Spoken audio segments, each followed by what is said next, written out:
तो त्याच्या घरापासून असलेल्या शेतामध्ये कुठेतरी पळालेला आहे। तर पोलीस आता सध्या त्याची शोध मोहीम चालू आहे पोलिसांच्या मार्फत आणि आम्ही सुद्धा पोलिसांच्या बरोबरच आहोत। इकडे यायला आहे पोलीस, आता इथे गेलेले पोलीस एलसीबीचं पथक येते याच्या पाठीमागे आता।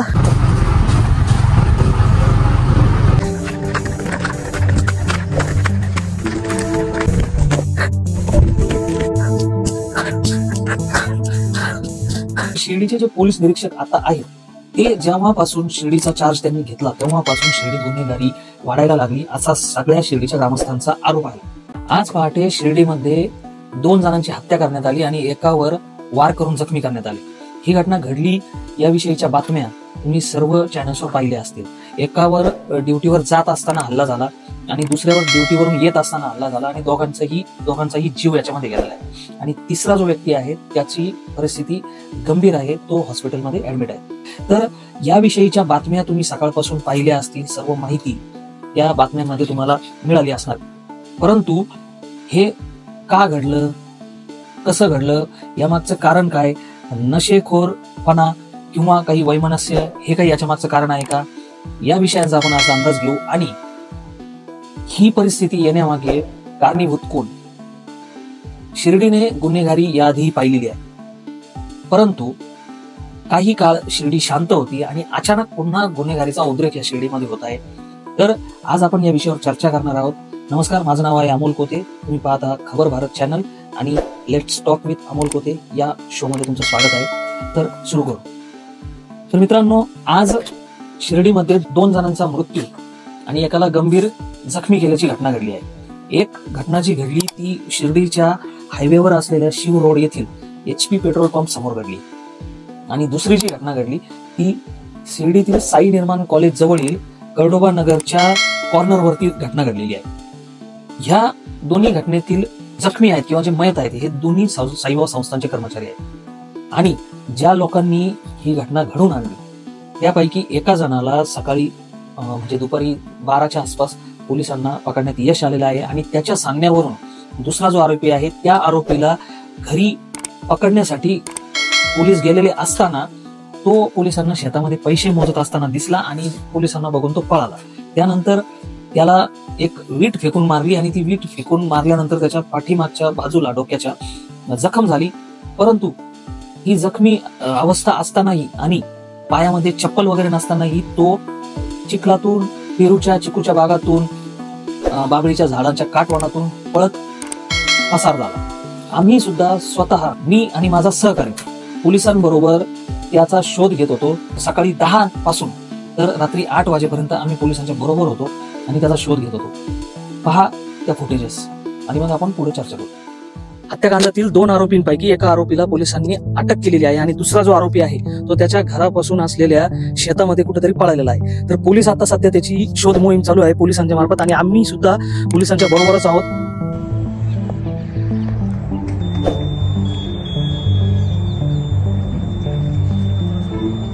आपण पाहू शकता याच शेतामध्ये आणि हा जो बाग दिसतोय त्या बागामध्ये आता सध्या पोलीस तपास करत आहेत। खूप त्या आरोपीच्या घरापासून थोड्याच अंतरावर हे सगळं जे शेत आहे आणि जो बाग आहे तो आहे।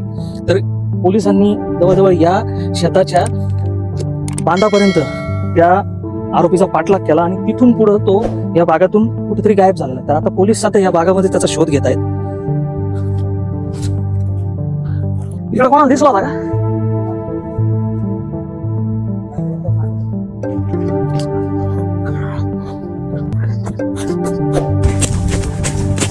इकडे गेला, आता इकडे गेला आहे पोलीस, आता इथे गेलेले पोलीस एलसीबीचं पथक येते याच्या पाठीमागे आता।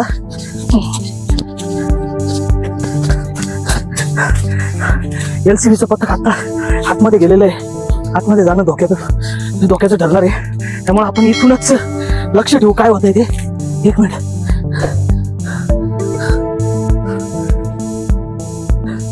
जवळजवळ 1 तास होत आलेला आहे। 1 तासापासून आम्ही त्या आरोपीचा पाठलाग करतोय पोलिसांबरोबर मिळून। तर थोडं पुढे जायचा प्रयत्न करू।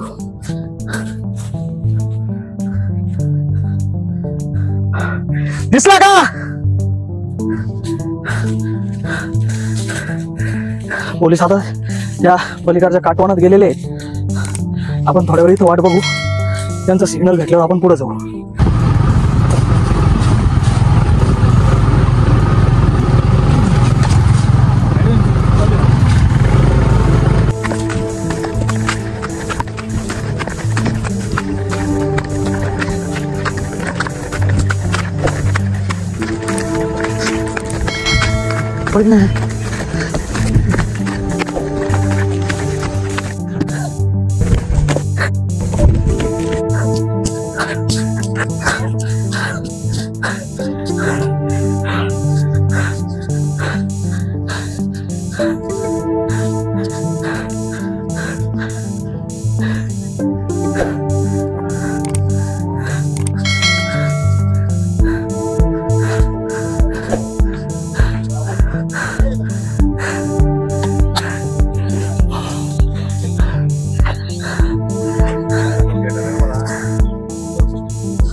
तर आम्ही अशा प्रकारे शोध घेण्यामध्ये पोलिसांच्या बरोबर होतो, परंतु जवळजवळ 12 तास शोध घेऊनही तो आरोपी सापडला नाही. एक आरोपी सापडलेला आहे, पोलिसांच्या ताब्यात आहे.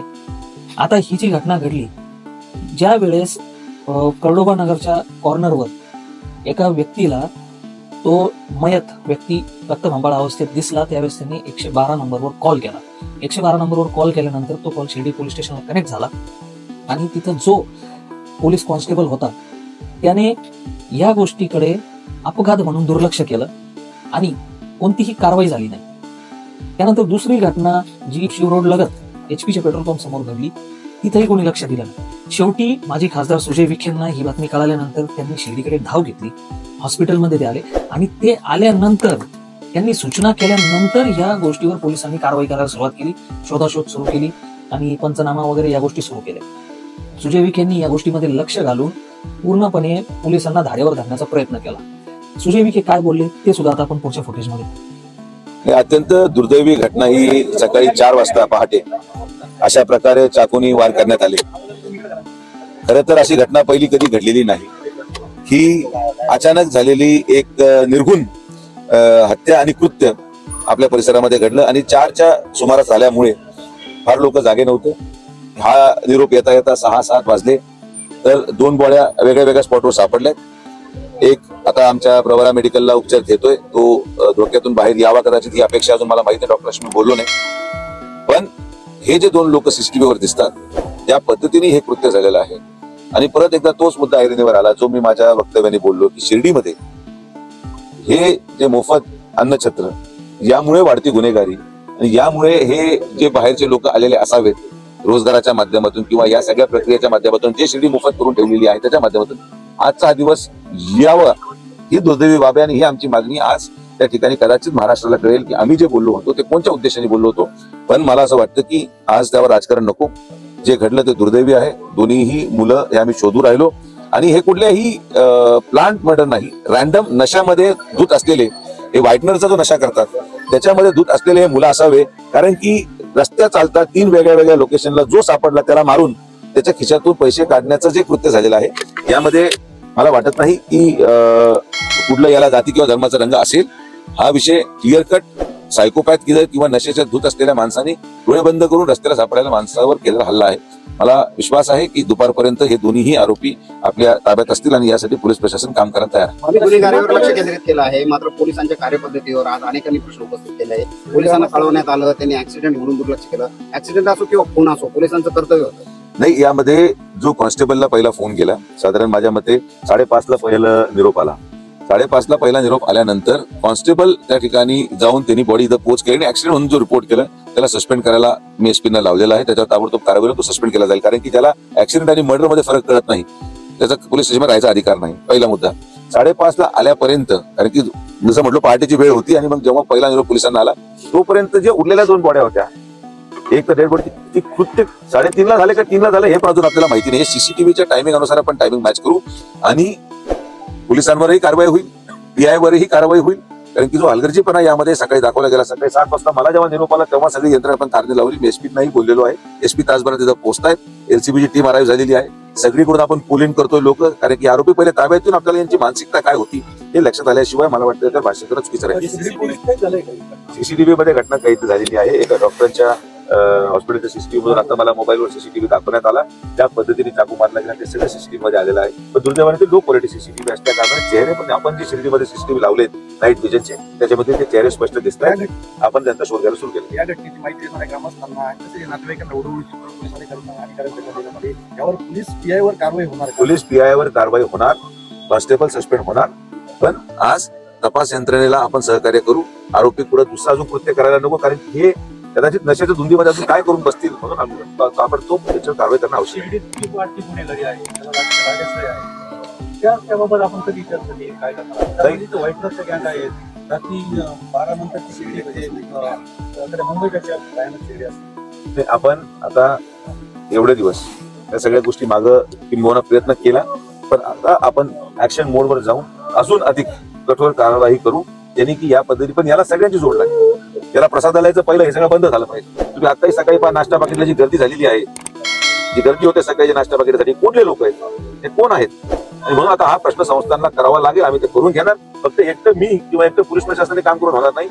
लोकांना इथं येण्याचं आणि बाहेरचे लोक इथं गुन्हेगारी करायचं कारण काय याच्या मागे पण खोलवर आपण गेलं पाहिजे. पण जसं मी म्हटलो आज ती राजकारणाची वेळ नाही. आम्हाला विनंती आहे सगळ्या आमच्या पत्रकार बांधवांना की आम्हाला आमचं काम आज आपण करू द्यावं. आरोपी निश्चित झाल्यावर आपल्याला परत आम्ही संपर्क. तर सुजय विखेंचं म्हणणं होतं मागील काही काळात म्हणजे 30 डिसेंबरला आम्ही एक बातमी केली होती, व्हाईटनरची नशा करणाऱ्या मुलांविषयी बातमी केली होती. भरपूर लोकांनी ती बातमी पाहिली आणि सुजय विखेपर्यंत सुद्धा हा विषय पोहोचल्यानंतर त्यांनी व्हाईटनरची नशा करणारे किंवा इतर कोणती नशा करणारे जे लोक आहेत त्यांच्या विरुद्ध एक मोहीम छेडण्याचा प्रयत्न केला आणि एक विषय घेतला की भोजनालयामधील फुकटच्या जेवणामुळे लोक इथे येतात. शेवटी तो विषय त्यांच्यावर उलाटला आणि भरपूर तोडसूक घेतलं विरोधकांनी, त्यांच्या विरुद्ध बोलून तोडसूक घेतलं आणि तो विषय म्हणजे त्या विषयाला कोणतंही महत्व न देता तो विषय बाजूला टाकण्याचा प्रयत्न करण्यात आला. आज जी घटना घडली त्यात सुजय विखेंनी पुन्हा त्या गोष्टीचा उल्लेख केला आणि सांगितलं की आम्ही आधी म्हणत होतो की नशेखोरीमुळे या गोष्टी होतील आणि त्या झाल्या. तर हे सगळं तुम्ही दुसऱ्या चॅनलवर सुद्धा पाहिलं असेल. आता ह्या परिस्थितीपर्यंत शिर्डी पोहोचली कशी? काही वर्षांपूर्वी म्हणजे जवळजवळ 15-20 वर्षांपूर्वी शिर्डीमध्ये अशाच प्रकारे एक दुहेरी हत्याकांड झालं होतं आणि पाप्या शेख नावाचा एक गुन्हेगार या हत्येमागे होता. त्या काळामध्ये शिर्डीमध्ये गुन्हेगारी इतकी वाढली होती की लोक महिला रस्त्यावर फिरताना अंधारात घाबरायला लागले होते. खूप घटना त्यावेळेस घडत होत्या. त्यावेळी असेच कोणीतरी पोलीस इन्स्पेक्टर होते शिर्डीमध्ये, ज्यांच्या अकार्यक्षमतेमुळे या प्रकारची गुन्हेगारी शिर्डीमध्ये वाढली होती आणि त्यानंतर शिर्डीमध्ये म्हणजे नगर जिल्ह्याचे एसपी म्हणून नियुक्ती झाली कृष्णप्रकाश यांची.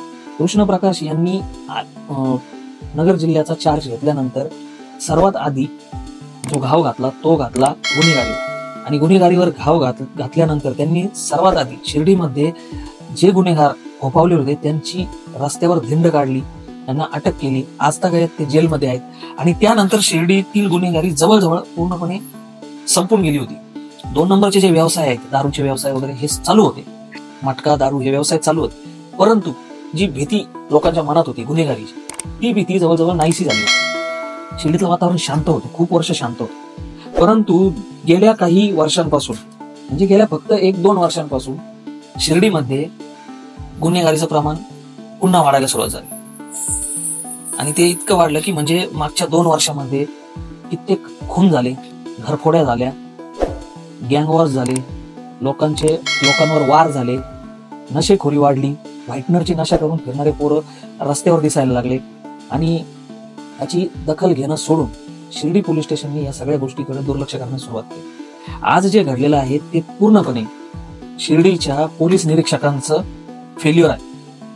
आम्ही खूप बातम्या केल्या, कधी मारामारीच्या बातम्या केल्या, कधी वार झाले त्याविषयी बातम्या केल्या, घरफोड्या झाल्या त्याविषयी बातम्या केल्या, खूप प्रकारच्या गुन्हेगारीच्या बातम्या केल्या आणि जेव्हा आम्ही शिर्डीच्या पोलीस निरीक्षकांना संपर्क साधून याविषयी माहिती विचारण्याचा प्रयत्न केला त्यावेळेस त्यांनी आम्हाला काही ना काही कारण सांगून टाळलं आणि या विषयावर माहिती दिली नाही. त्यानंतर माहिती न देता कोणत्याही प्रकारचा गुन्हा या लोकांवर दाखल करण्यात आलेला नाही. ज्या बातम्या तुम्हाला आमच्या चॅनलवर दिसतील किंवा इतर चॅनलवर दिसतील त्याविषयी तुम्ही शिर्डी पोलीस स्टेशनमध्ये RTI दाखल करून माहिती करून घेऊ शकता की जेवढ्या बातम्या झाल्या त्या बातम्यांपैकी किती विषयांवर गुन्हे दाखल झालेले आहेत.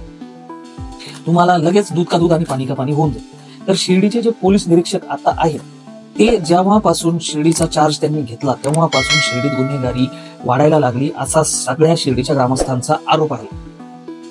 त्यांना तोंडावरही या गोष्टी बोलल्या गेल्या परंतु ते कायम या गोष्टीकडे दुर्लक्ष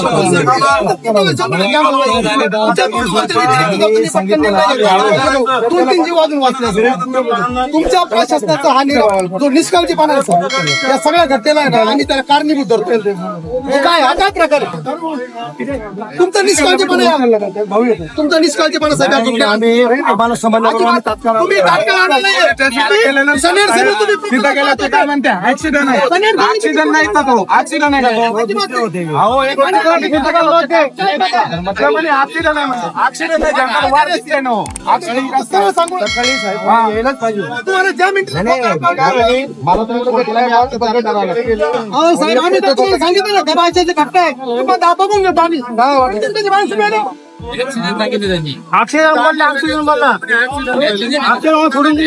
तुम्ही काय तुमच्या मनाने सगळे घटना तयार करणार आणि लोकांच्या समोर मांडणार काय?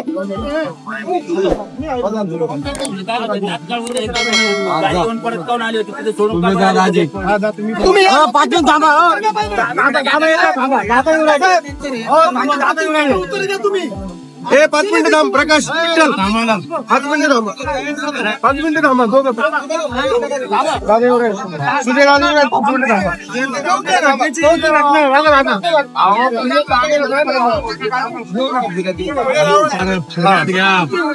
मंदिरात होता मध्ये होता सांगितलं होतं जेव्हा पाहिजे घटनेत सांगितलं त्याच्यानंतर 2 घटना घडलेल्या सावलीवर ऐकायली ती आम्हाला. हा काय प्रकार आहे साहेब? VIP साठी तर सगळे पोलीस असतील ना तर गुन्हे करू द्या मग तुम्हाला जर सगळं VIP सांभाळायचं असेल ना सांभाळा VIP तुम्ही. खूप वेळेस लोकांनी आरोपींना पकडून त्यांच्या ताब्यात दिलं परंतु तरीही गुन्हे दाखल झालेले नाहीत. गाड्या चोरीचे गुन्हे दाखल झालेले आहेत. एकदा एका माझ्या मित्राची गाडी चोरीला गेलेली होती. गाडी सापडल्यानंतर ज्या व्यक्तीकडे ती गाडी होती तो व्यक्ती CCTV मध्ये गाडी चोरताना दिसतही होता. त्या व्यक्तीला गाडी सहित यांनी पोलीस स्टेशनला नेलं. पोलीस स्टेशनला जमा केल्यानंतर अर्ध्या तासानंतर याच पोलीस निरीक्षकांनी त्या आरोपीला सोडून दिलं आणि वर जे फिर्यादी होते ज्यांची गाडी चोरीला गेली होती त्यांना सांगितलं की त्याला थोडीशी मारहाण झालेली आहे. तो बरा झाल्यानंतर मी स्वतः पकडून त्या चोराला तुमच्या ताब्यात आणून दिली. पुन्हा तो चोर दिसला नाही आणि गाडी मिळाल्यामुळं आमच्या मित्रांनी त्याच्यामध्ये जास्त इंटरेस्ट घेतला. तर अशा प्रकारचा किस्सा एक माझ्या समोरही घडला. पकडलेल्या आरोपीला सोडून देण्यात आलं कोणताही गुन्हा दाखल न करता. ही घटना घडलेली आहे. पाकिटमारी करणारे चेन स्नॅचिंग करणारे यांना आळा घालायचं सोडून यांच्यावर लक्ष देणं किंवा यांना पकडायचं सोडून या पोलीस निरीक्षकांनी शिर्डीमध्ये सार्वजनिक ठिकाणी जिथे गर्दीच्या ठिकाणी तिथे बोर्ड लावले बिवेअर ऑफ चेन स्नॅचर्स, गंटन चोरी करणाऱ्यांपासून सावध राहा अशा प्रकारचे बोर्ड यांनी लावले. म्हणजे जनतेला सुरक्षा देणं सोडून या चोरांपासून सावध राहा अशा प्रकारचे बोर्ड त्यांनी लावले. ठीक आहे बोर्ड लावले ते बरोबर आहेत परंतु त्या भागामध्ये अशा घटना घडतात म्हणून तिथे ते बोर्ड लावले परंतु सुरक्षेसाठी तिथे कोणताही पोलीस कॉन्स्टेबल नसतो. म्हणजे तुम्हाला माहित आहे की अशा ठिकाणी अशा घटना घडतात पण तिथे तुम्ही सुरक्षा न देता फक्त बॅनर लावून सोडून दिली. कित्येक वेळेस यांनी घडलेल्या घटनेमध्ये कोणत्याही प्रकारची FIR नोंदवून घ्यायला सरळ सरळ नकार दिला. माझ्या घराशेजारी काही महिन्यांपूर्वी 2 ठिकाणी घरफोडी झाली. एकाच रात्रीतून 2 ठिकाणी घरफोडी झाली. त्या घरफोडीची फिर्याद नोंदवण्यासाठी मी त्या माझ्या शेजाऱ्यांबरोबर पोलीस स्टेशनला गेलो. त्यावेळेस त्यांनी ज्यांच्या घरातलं सोन्याचा ऐवज गेला ज्यांच्या घरातले पैसे गेले त्यांनाच ज्ञान देण्यास सुरुवात केली. अजूनही ते चोर पकडले गेलेले नाहीत. त्यांनाच ज्ञान द्यायला सुरुवात केली की घरात कोणी एवढे पैसे ठेवतं का, घरात कोणी एवढं सोनं ठेवतं का, तुम्ही सोनं घरात ठेवायलाच नव्हतं पाहिजे, तुम्ही पैसे घरात ठेवायलाच नव्हते पाहिजे, आता गेलं तर काय करायचं, कुठून आपण आणणार, अशा प्रकारची भाषा त्यांची होती. आणि आरोपींचे फोटो आम्ही त्यांना पुरवून सुद्धा ते आरोपी त्यांनी कधी पकडले नाही आणि ती केसही रजिस्टर झाली नाही, FIR ही त्याच्यावर नोंदवली गेली. तर शिर्डीची गुन्हेगारी वाढण्यासाठी सरळ सरळ शिर्डीचं पोलीस स्टेशन आणि शिर्डीचे पोलीस निरीक्षक जबाबदार आहेत असा या गावामध्ये लोकांचा आरोप आहे. आता यासाठी सुजय विखेंनी काही लोकांना सस्पेंड करण्याची मागणी केली आहे. गावकऱ्यांनी मागणी केली आहे की इथले पोलीस निरीक्षक बदलून टाका. अशा प्रकारच्या मागण्या गावातून होत आहेत. तर आता याच्यावर उपाय काय निघला पाहिजे, पोलीस स्टेशनमध्ये बैठक घेऊन गावकरी ठरवणार आहे आणि त्याच्यावर चर्चा केली जाणार आहे. सुजय विखे, डॉक्टर सुजय विखे आणि डॉक्टर राधाकृष्ण विखे हे दोघेही शिर्डीकरांच्या बरोबर आहेत. पालकमंत्री राधाकृष्ण विखेंनी आज संध्याकाळी शासकीय विश्रामगृहामध्ये गावकऱ्यांची भेट घेऊन चर्चा केली. सुजय विखेंनी साई संस्थांमध्ये बैठक घेऊन साई संस्थांचे जे सीओ आहेत गाडीलकर त्यांच्याबरोबर चर्चा केली. या सगळ्या घटना घडू नये म्हणून त्यांना ड्युटीचे जे टायमिंग आहेत, ज्या शिफ्ट आहेत त्या शिफ्टचे टायमिंग बदलण्यास सांगितले. मंदिरातील कर्मचारी सोडून म्हणजे जे पहाटे आरतीसाठी किंवा मंदिराच्या ज्या काही गोष्टी आहेत त्या करण्यासाठी सकाळी सकाळी जे कर्मचारी इथं हवे असतात फक्त त्यांनाच सकाळी ड्युट्या द्या आणि इतरांना सकाळी 6 नंतरच्या ड्युट्या द्या आणि 2 म्हणजे 6-2 आणि 2-10 अशा प्रकारच्या ड्युट्या द्या. अशा प्रकारची त्यांनी मागणी केलेली आहे. तिथंही शिर्डी ग्रामस्थ जाऊन गाडीलकरांशी बैठक करून या विषयावर चर्चा करणार आहेत आणि कोणकोणत्या प्रकारच्या समस्या येत आहेत साई भक्तांना आणि जे कर्मचारी आहेत त्यांना काय समस्या येत आहे याविषयी चर्चा करणार आहेत आणि याच्यावर तोडगा निघणार. आता हे लोक गुन्हे करतात हे नशेतच करतात. सकाळी ज्या घटना झाल्या त्याही नशेतच झालेल्या आहेत. जो आरोपी पकडला गेला त्याचं नाव राजू माळी आहे आणि त्याची टेस्ट केल्यानंतर त्याच्या शरीरामध्ये नशेचे पदार्थ आढळले आणि दुसरा आरोपी अजून सापडायचा बाकी आहे. त्याचा शोध घेणं चालू आहे. आता रात्रीचे 11 वाजलेले आहेत. अजूनही तो आरोपी सापडलेला नाही. LCBची टीम त्या आरोपीच्या संशयित ठिकाणावर घेरा घालून बसलेली आहे. नक्कीच तो आरोपी सापडेल आणि का त्यांनी हे कृत्य का केलं यावर जो काही पडदा पडलेला आहे तो उठल. परंतु शिर्डीचे नागरिक म्हणून सर्वांना माझी विनंती आहे की ज्या घटना घडतात आपल्या आसपास त्याच्याकडे दुर्लक्ष करू नका. पोलिसांना याच्याविषयी जाब विचारा आणि लक्ष ठेवा, कारण आपल्या मुलांचं भविष्य ह्याच गावात आहे. आणि आम्ही लहान असताना शिर्डी जी सुंदर होती, ज्या शिर्डीमध्ये गुन्हेगारी अजिबात नव्हती, सगळं काही सुखसोयीने संपूर्ण असलेली शिर्डी सुखात नांदत होती, ती शिर्डी पुन्हा निर्माण करण्याची जबाबदारी आपल्या सर्व गावकऱ्यांची आहे, सर्व साई भक्तांची आहे. नक्की याच्यावर विचार करा आणि थांबतो. धन्यवाद.